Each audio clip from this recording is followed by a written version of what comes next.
Acharja, it is a privilege to open this year's Services and Enterprises Divisional Conference. In 2024, more than 1,000 new members joined the Services and Enterprises Division.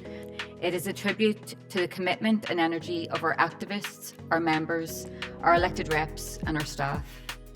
There's a lovely atmosphere. It's great to be networking with people. Also to see what other groups are doing. Currently in the RSA, they're talking about splitting up the organisation. So we're just trying to make sure that we continue to have our collective bargaining and the same rights for people under, for pension and pay scales. I joined the union 6 years ago, and within 6 months I became an activist.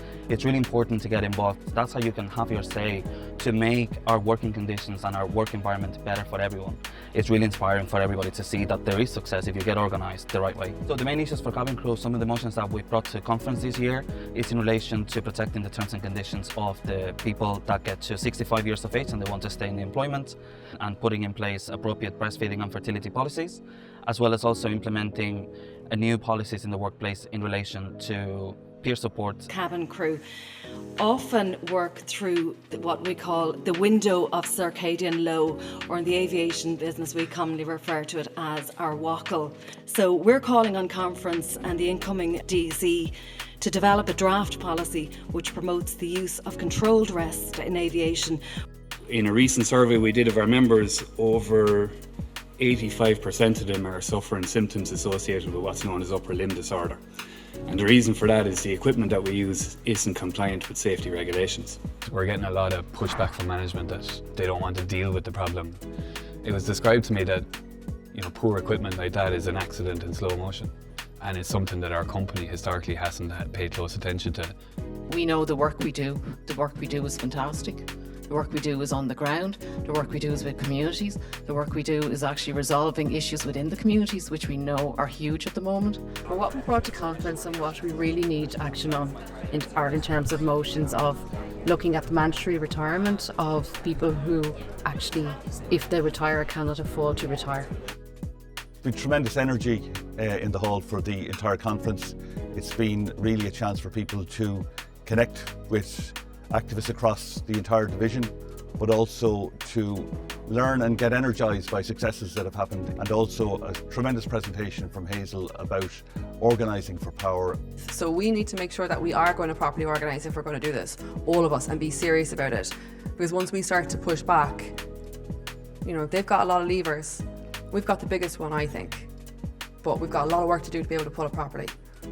I really enjoyed it. I really enjoyed meeting lots of people in my division, and that I wasn't aware of until these past 3 days.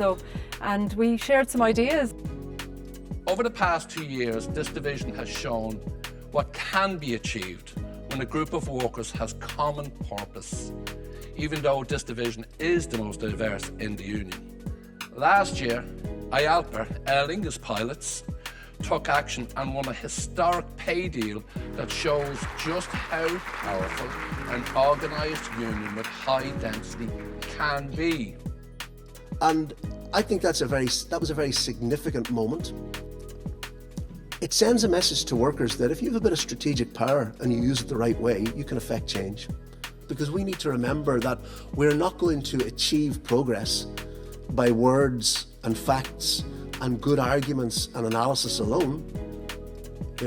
Governments and employers only take us seriously when they know that we have the threat of real power. I think if you go back and look at any of the interviews done at the airport, everybody was very, very supportive of us. So the stance that they had and the language they used and the way they portrayed their workforce in the media actually really, really helped us. No employer in this country should have a veto on union recognition. Our recent history includes breakthroughs with Emerald Airlines and of course Ryanair.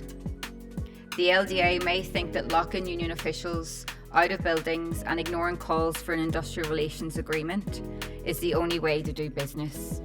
But even Ryanair has said, most recently at the IRN conference in March, that the airline knew it was not a matter of if they would recognise the union, but when.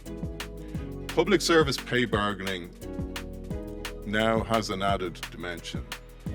It can provide direction and confidence to lots of workers to get organised and to seek fair pay.